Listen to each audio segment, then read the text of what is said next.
When you first encounter heart and mind, you see fragments, pieces suspended in space. But from a single vantage point, they align into the form of a heart and a brain. I had this idea, generally speaking, of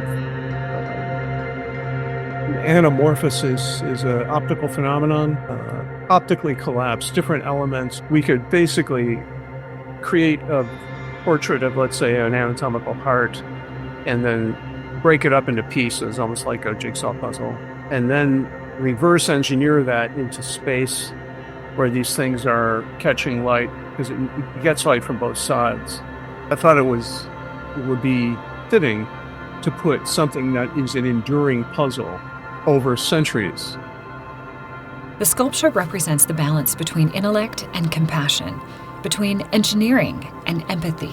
Just as perspective allows the fragments to align, so too does education align knowledge, values, and vision.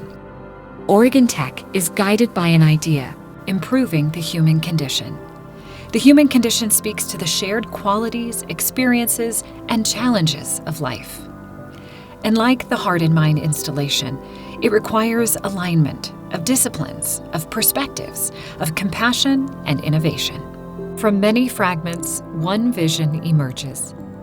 IQA stands for Ideas, Questions, and Answers, and that's at the core of what we do, fostering the person in the future professional. If the faculty are doing their job, they're making it so that the students will learn what they need to learn, and they will graduate and they will do well in the world. I think if you ask most faculty, they don't expect the students to remember every single word that they taught them, but if they remember the example that I tried to set in the classroom of somebody who cares about their ideas, the questions that they ask. From many fragments, one vision emerges.